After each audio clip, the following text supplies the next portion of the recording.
So I've mentioned before a little old shop in London called Shamrock Drums, and I got loads and loads of stuff out of that shop. And looking back, in fact, even at the time, I remember thinking that a lot of the stuff was underpriced. But you know, it means I got lucky. But one of the things I got from there was, well, in fact, I got a whole set of these. This is the first generation Traditionals. I got, this is the 20-inch medium ride.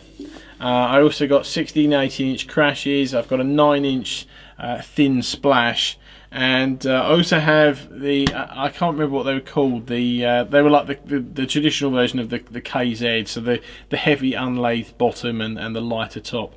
And I got basically a whole set of those, kind of over a very short space of time. But you know, I picked them up for what was a steal, basically. But they're all first generation, so they've all got the engraved logo, and I don't know if that's going to show up particularly well because the light's right over the logo's around there, and there's no logo on the bottom. There you go.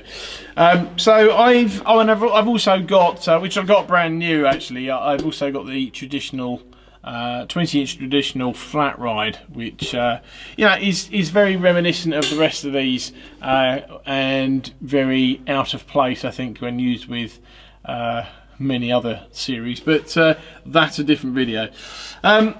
I've always liked the traditionals. I mean, I'm not a jazz player, but I've always kind of liked what they did with the traditionals. You know, if you're not familiar with the line, I mean, you can see that, you know, you can see, if I wave that around, you can see all the heavy hammering, and the sort of the wider lathing, which always reminds me of the sort of the 3000 and the signature lathing, sort of especially out towards the edge where the lathing lines get thicker. But and you've got a lathed and hammered bell as well. There you go. So, and underneath you know, it's how pretty is that? I just love the way that this looks. But there's no hammering on the bell. And this one, I mentioned in fact the video for this cymbal. This is I think a dark energy prototype, and these two are very similarly pitched, and I can never remember which way round it is, but one of them is slightly lower and one of them is slightly higher, but it's around the same basic fundamental. Although the bell on this is slightly flatter.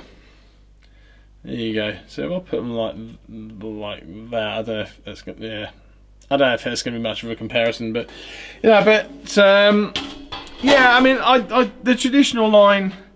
I know you might think there may be a soul-y, jazzy type sort of cymbal, but I mean, certainly the 18-inch crash I've got, I used to use it on rock gigs all the time. But yeah, all in all, as I said, it's a first generation cymbal, you know, from 1995.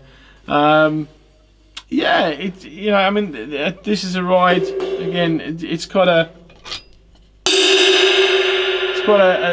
sort of deep sound, deep sort of stick sound with a lot of spread, and you can hear that still going on and on, and you know, nice cymbals. I mean, I'd say you could probably use these in a lot of things. It's not that I think this was sort of Paiste's attempt at you know, the sort of old K sort of sound, and you know, I think they got somewhere with it. But I mean, I've got Ks as well. I've got an older K, or maybe it's an older A from the sort of 50s or 60s, and you know, it's a similar sort of vibe. I don't know if I go as far as to say it's a similar sort of sound, but I mean, it's not far off. You know, it's got that dull sort of tar sound to it rather than a sharp ping, and you know, yeah, I mean, they work.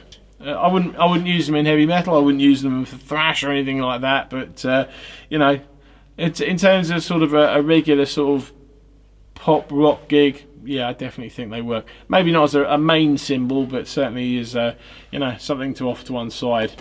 Definitely works if you want a bit more spread. But anyway, this is what they sound like. Thanks for watching.